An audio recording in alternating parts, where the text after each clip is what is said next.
If you think that your child is obsessed with Snapchat or Fortnite, you're partially correct.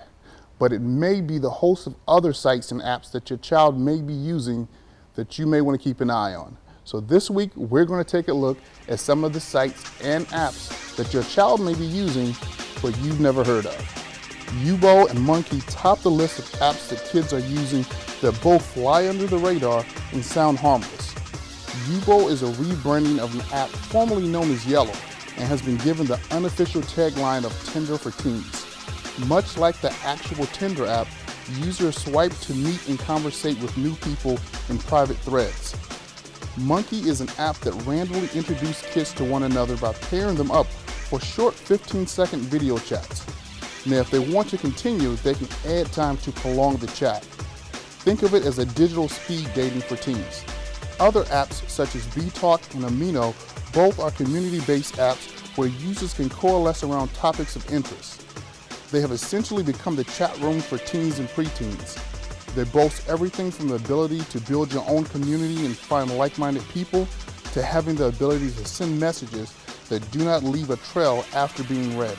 Apps in the vein of Sarah and After School both are billed as communal honesty apps, where thoughts can be shared anonymously.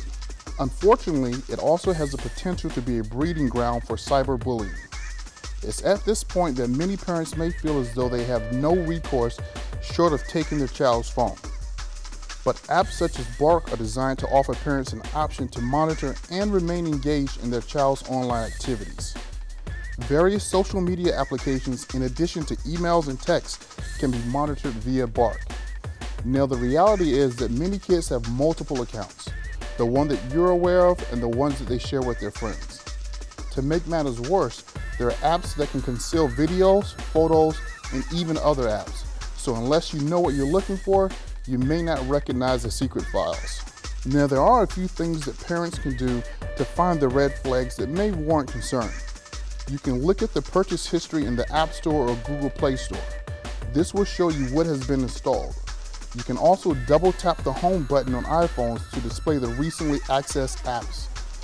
Finally, you can go into the settings of the phone and take data usage and battery usage information.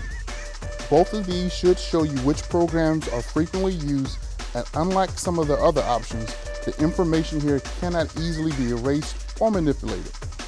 Feel free to email me your questions, and for News for Tucson, I'm your tech contributor, Quincy Hobbs.